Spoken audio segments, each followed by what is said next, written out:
Thanks for coming in on a snow day for the rest of the government in the country. And as much of the country feels the impacts of that winter storm, President Trump continues to monitor the situation closely, and he has remained in constant contact with FEMA and emergency responders. President Trump also quickly approved 12 federal emergency disaster declarations within 24 hours for the states of Arkansas, Georgia, Indiana, Kentucky, Louisiana, Maryland, Mississippi, North Carolina, South Carolina, Tennessee, Virginia, and West Virginia, enabling these states to access critical federal resources to supplement their response efforts if needed. These declarations will help state-led efforts of turning power back on, clearing roads for emergency services, and keeping communities safe. The White House will continue to correspond directly with governors and local officials in the coming days, especially in those states that were harshly impacted by this storm.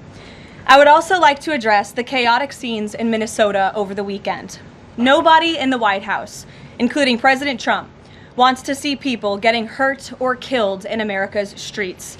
This includes Renee Good, Alex Pretti, the brave men and women of federal law enforcement, and the many Americans who have been victimized at the hands of illegal alien criminals. Saturday's shooting remains under active investigation by Homeland Security Investigations and the FBI. The Customs and Border Protection is also conducting their own internal review. As President Trump said yesterday, the administration is reviewing everything with respect to the shooting, and we will let that investigation play out. But let's be clear about the circumstances which led to that moment on Saturday. This tragedy occurred as a result of a deliberate and hostile resistance by Democrat leaders in Minnesota. For weeks, Governor Walz and the Mayor Jacob Fry and other elected Democrats were spreading lies about federal law enforcement officers who are risking their lives daily to remove the worst criminal illegal aliens from our streets: murderers, rapists, pedophiles, human traffickers, and gang members. Governor Walz and Mayor Fry have shamefully blocked local and state police from cooperating with ICE, actively inhibiting efforts to arrest violent criminals. They have also used their platforms to encourage left-wing agitators to stalk, record, confront, and obstruct federal officers who are just trying to lawfully perform their duties, which has created dangerous situations threatening both these officers and the general public and Minnesotans alike. This is precisely what unfolded in Minneapolis on Saturday morning. Obstructing federal law enforcement and inciting violence against officers is wrong and illegal. This used to be a universally accepted position in the United States. Amid the hysteria, we must remember how we got here to this moment today and what this Democrat opposition is about.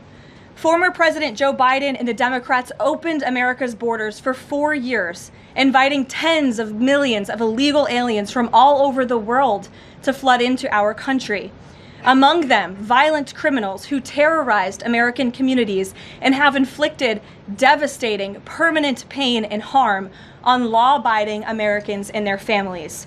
Yet we never saw outrage from Democrats or their allies in the liberal media over these horrifying crimes against U.S. citizens. The pain of American angel families was ignored and dismissed because it undermined the Democrat narrative. Innocent Americans like Jocelyn Nungray, Laken Riley, and Rachel Morin are just a few of the many victims savagely murdered by illegal alien criminals. Earlier this month, an illegal alien from Mexico with a long criminal history who came into our country under Joe Biden's administration threw a baseball-sized stone at a school bus carrying children in New Jersey and fractured the skull of an 8-year-old innocent child. President Trump promised accountability to these American families by securing the border, deporting every illegal alien who has committed crimes, especially and most importantly, violent crimes. Nearly 80 million Americans voted for him to deliver on that very promise, and he is. As the duly elected president, the president is fulfilling the will of the people by arresting and removing these threats from our country in cities from Los Angeles to New York and, yes, Minneapolis. Yet Democrat leaders in Minnesota with sanctuary city policies have actively defied federal immigration law and the will of the people. And as a result of that defiance, 2 Minnesotans have now tragically lost their lives on the streets of Tim Walz's state. It is President Trump's hope and wish and demand for the resistance and chaos to end today. That's why President Trump spoke with Governor Walz directly this morning, and he has outlined a clear and simple path to restoring law and order in Minnesota. Number 1, Governor Walz, Mayor Frey, and all Democrat leaders should turn over all criminal illegal aliens currently incarcerated in their prisons and jails to federal authorities, along with any illegal aliens with active warrants or known criminal histories for immediate deportation. Number 2, state and local law enforcement must agree to turn over all illegal aliens who are arrested by local police. And then thirdly, local police must assist federal law enforcement in apprehending and detaining illegal aliens who are wanted for crimes, especially violent crimes. If Governor Walz and Mayor Frey implement these common sense cooperative measures that I will add have already been implemented in nearly every single other state across the country, Customs and Border Patrol will not be needed to support ICE on the ground in Minnesota. ICE and local law enforcement can peacefully work together, as they are effectively doing in so many other states and jurisdictions. Additionally, President Trump is calling on the United States Congress to immediately pass legislation ending sanctuary cities once and for all. American cities should be safe sanctuaries for law-abiding citizens only, not for dangerous illegal alien criminals who broke our nation's laws and do not belong here. We hope Governor Walz will do the right thing and continue to work with President Trump to keep the American people safe following their call this morning. Americans overwhelmingly want exactly what President Trump is delivering: strong borders and strict immigration enforcement against the worst illegal aliens, of which there are still hundreds of thousands to deport from the interior of our country. The most peaceful way to carry out this vital public safety mission is for Republicans and Democrats to do it together, and for state and local law enforcement to work together with federal law enforcement. We want to let cops be cops. You wouldn't know this continues to be a very popular policy position from the biased media coverage over the course of the last few days, but polling shows huge support for this exact thing President Trump is calling for. More than 80% of Americans favor deporting illegal aliens convicted of violent crimes. A country unable to deport criminals who enter it illegally is no country at all. The open borders agenda of Kamala Harris, Tim Walz, and the Democrats was already on the ballot on November 5th, 2024, and it was resoundingly rejected. President Trump will never back down from his promise to deport violent criminal illegal aliens and make America safe again, and he welcomes all cooperation in that effort. With that, I will answer your questions. And Jordan Conradson, why don't you kick us off today? Thank you for being here. Thank you, Karoline. Jordan Conradson from Gateway Fund. I have a few questions. First, with respect to the shooting in Minneapolis, we're seeing massive outrage from mainstream media and the left, but I'm just wondering, where was that outrage when Ashley Babbitt, an Air Force veteran, was executed by Capitol Police Officer Michael Byrd, who she posed no threat to in the U.S. Capitol? Well, you raised a very important point, which I also believed I just raised as well in those opening remarks, in that there has no doubt been selective outrage by the liberal biased media in picking and choosing victims and highlighting their stories. And as I've said, President Trump does not want any Americans to lose their lives in the streets of America and in American communities across the country. He believes what happened on Saturday is a tragedy, but every life is equal to President Trump, and that's why the lives of Laken Riley and Jocelyn Nungray continue to matter to him and be an utmost priority to him to this very day. And it's unfortunate that we did not see the same type of sensationalist media coverage over the tragic deaths of those innocent American women and girls across the country as we are in the wake of this tragedy that took place on Saturday. Gabe. Sure, go ahead, Jordan. I want to get your response to this. The Arizona Attorney General, just days before this shooting in Minneapolis, she seemingly encouraged rioters to go out, shoot, and kill ICE agents. And I'll quote her here. She said, "If you reasonably believe your life's in danger and you're in the house or in your car or on your property, you can defend yourself with lethal force." And she said that you can't tell if ICE agents are law enforcement or imposters, and it becomes an issue of whether you reasonably believed they were law enforcement.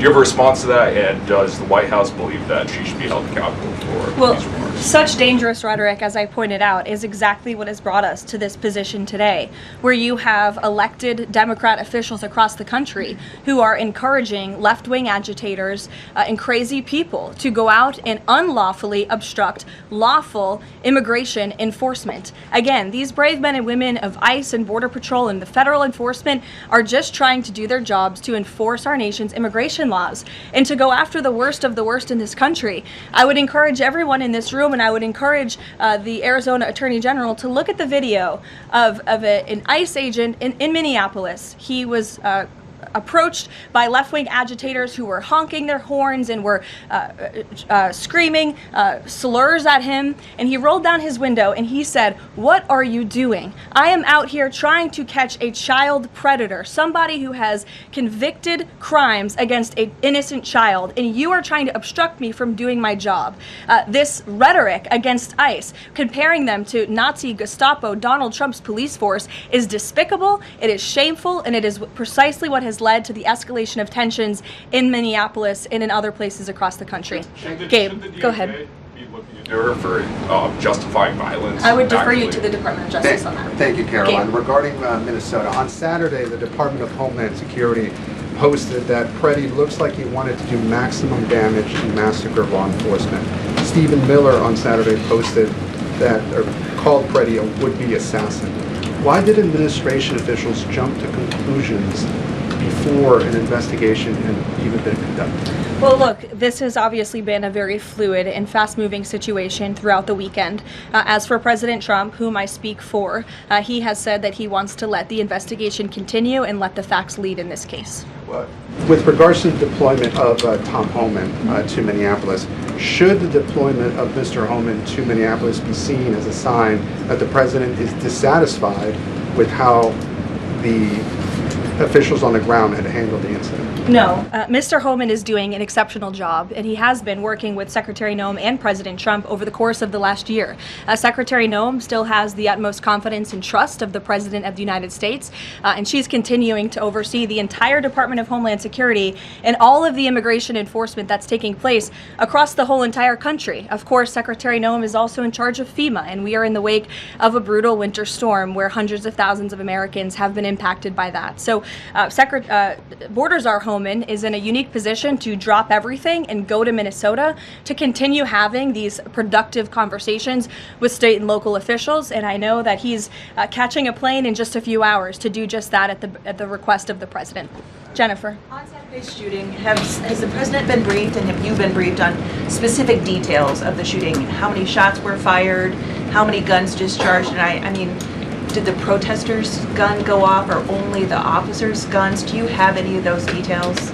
Again, the investigation is continuing, Jennifer, and we will let the facts lead, and we will let the facts play out in this investigation. I do know that HSI and FBI are conducting interviews with those that were involved and the agents who were involved in this unfortunate tragedy on Saturday. Are they keeping the president up to date on all those details? The president is obviously very much on the ball with respect to this investigation. I think he's made that quite clear with the various statements that you've seen him put out, and also the 4 points that the president has outlined as well to Governor Walz, and to encourage him to cooperate with ICE and with the administration. Mary. Thanks, Karoline. To follow on Gabe's question, Secretary Noem said Alex Pretti committed an act of domestic terrorism. Stephen Miller labeled Pretti a domestic terrorist. Does the president agree with them? Look, as I've said, I have not heard the president characterize Mr. Pretti in that way. However, I have heard the president say he wants to let the facts in the investigation lead itself. Was he alarmed to hear his top officials referring to him in that way, rushing to that judgment? Danny, go ahead. Thanks, Caroline.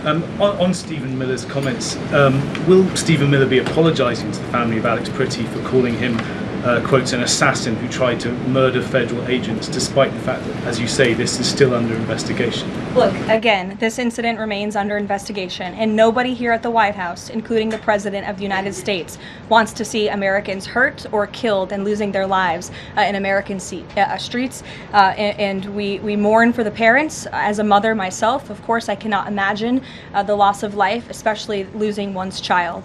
And that same empathy from the the president goes for the parents of angel families, and parents of victims of illegal alien crime across our country as well. And that's exactly why the president continues to be wholeheartedly committed to deporting the worst of the worst criminals from our country.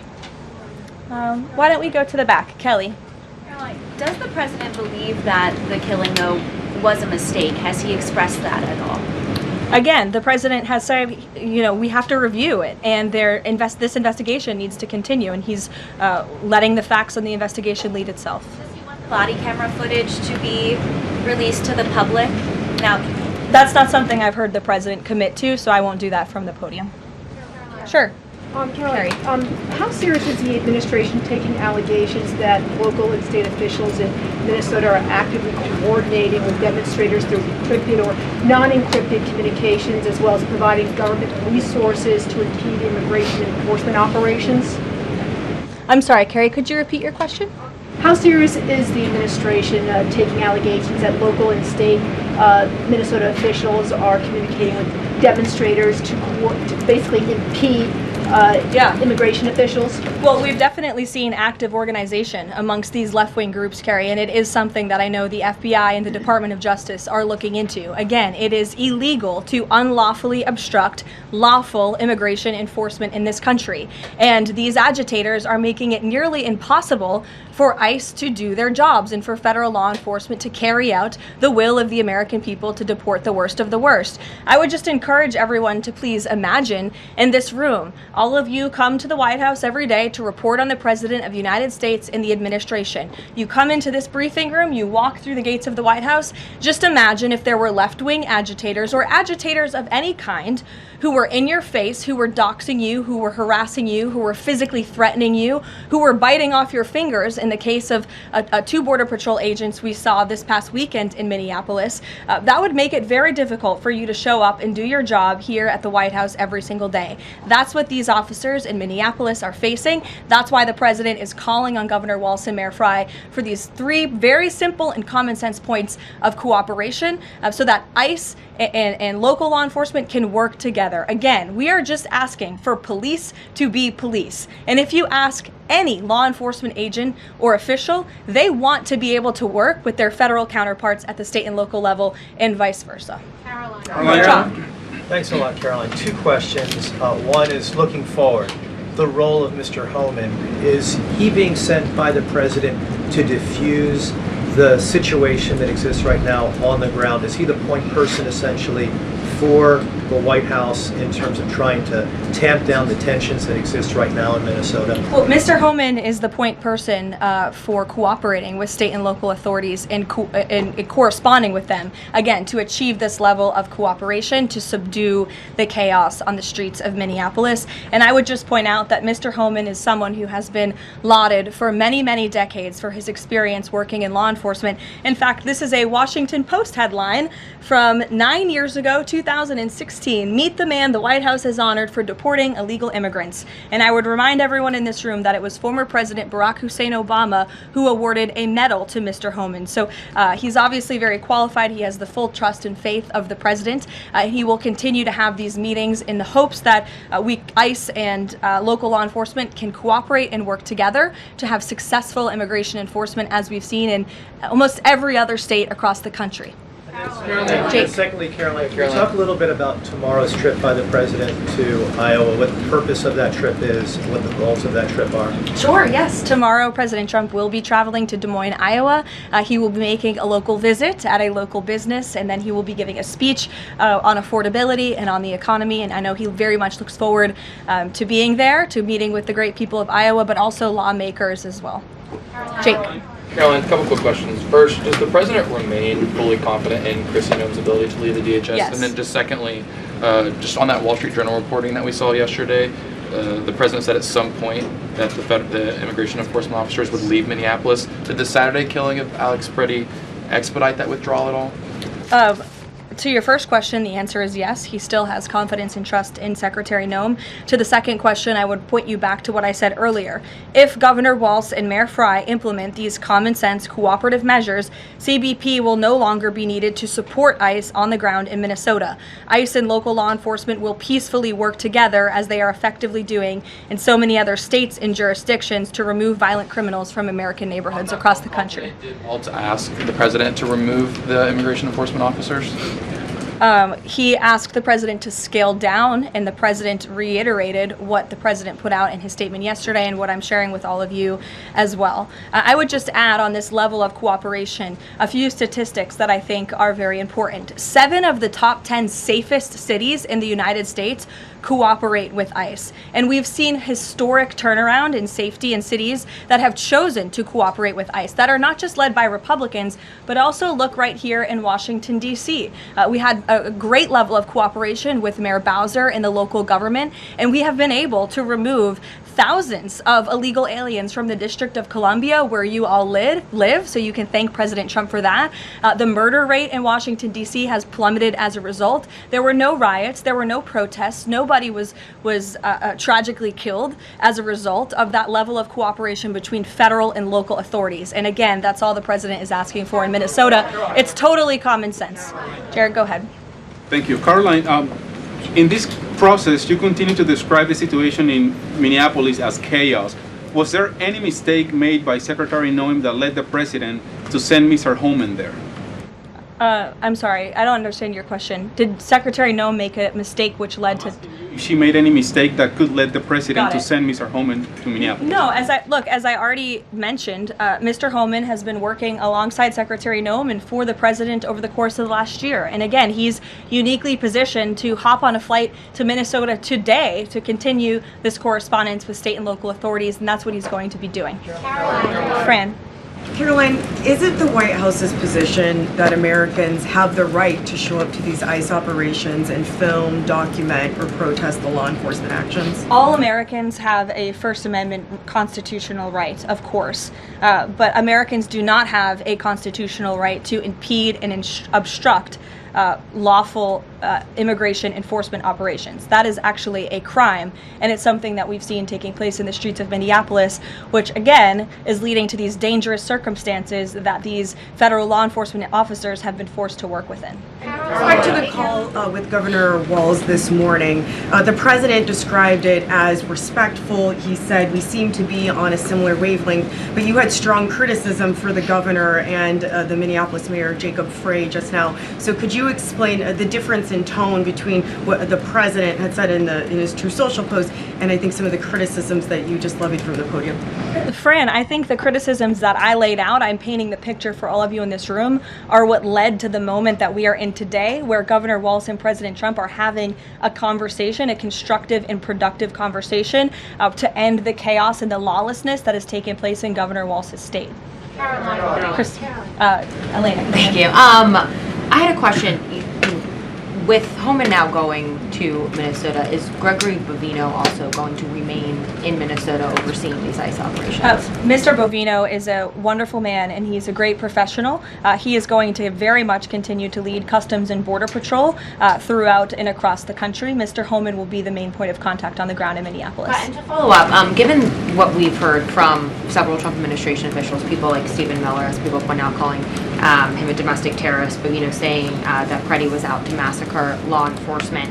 Why not require ICE agents to wear body cameras to clear up some of the disputes that we are hearing from witnesses and video footage versus what the administration has been saying? Well, that's a policy question that I know the policy folks in the building are having with members on Capitol Hill, and I'll leave it to them and the president to make that decision. And I just have a final question is on, you were talking about the level of cooperation that the president talked about with Governor Walz.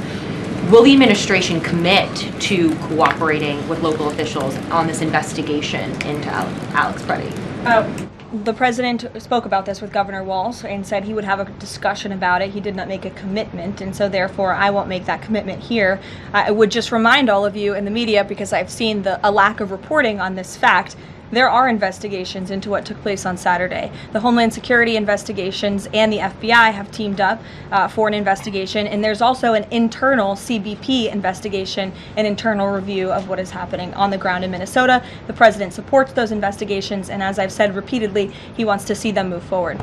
Phil. Thank you, Karoline. FBI Director Kash Patel said in a Sunday interview, quote, "You cannot bring a firearm loaded with multiple magazines to any sort of protest."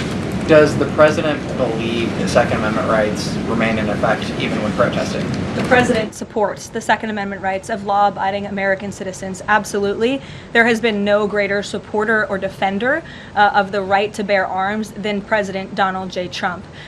So while Americans have a constitutional right to bear arms, Americans do not have a constitutional right to impede lawful immigration enforcement operations. And any gun owner knows that when you are carrying a weapon, when you are bearing arms and you are confronted by law enforcement, you are raising the assumption of risk and the risk of force being used against you. And again, that's unfortunately what took place on Saturday. Is in Minneapolis. Will his mission continue to be focusing on illegal immigrants with a criminal history, or will it be on illegal immigration generally? Mr. Homeland will continue to enforce our nation's immigration laws, especially deporting the worst of the worst criminals in Minnesota who have committed violent offenses. And I would just remind all of you that this important work is continuing to be carried out. In just the last few days, I'm happy to provide this packet to anyone in the room. ICE has arrested multiple violent criminals, illegal aliens within Minnesota. Many of them have convictions for assault, driving under the influence, fraud.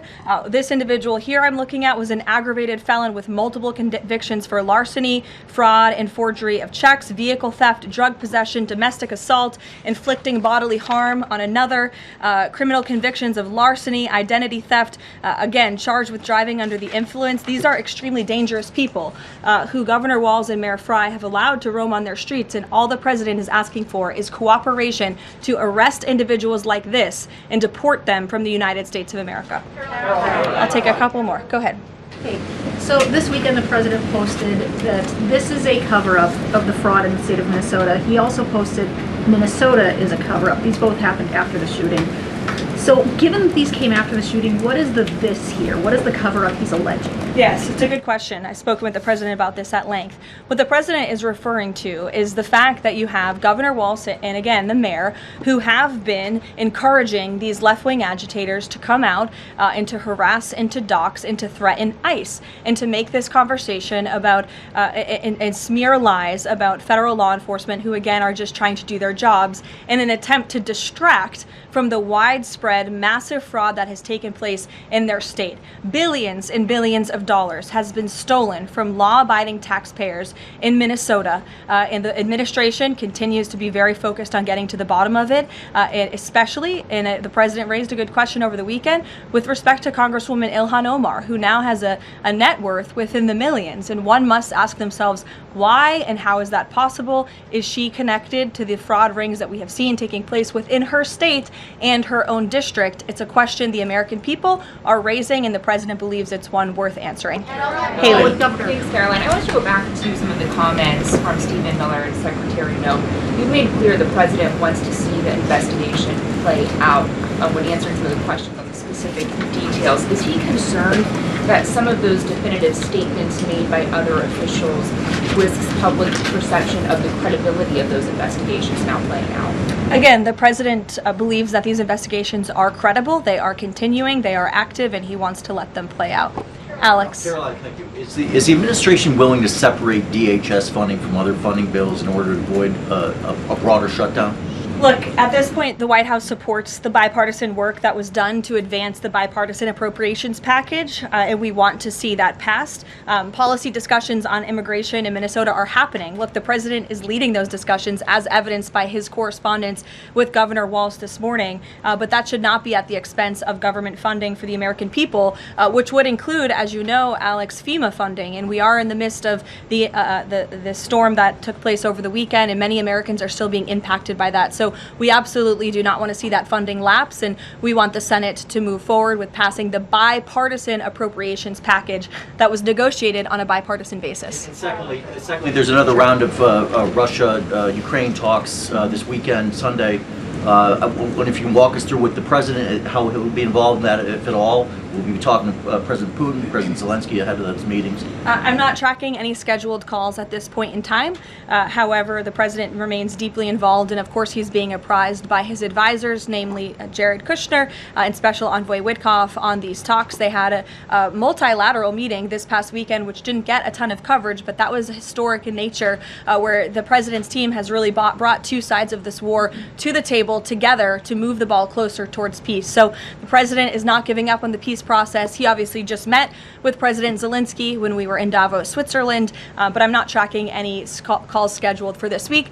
On one more foreign policy point, I will point out, as you all saw, the last remaining body of the hostages, Israeli hostages in Gaza, has been returned. This is a huge foreign policy feat for the President of the United States, for the State of Israel, and frankly for the whole world.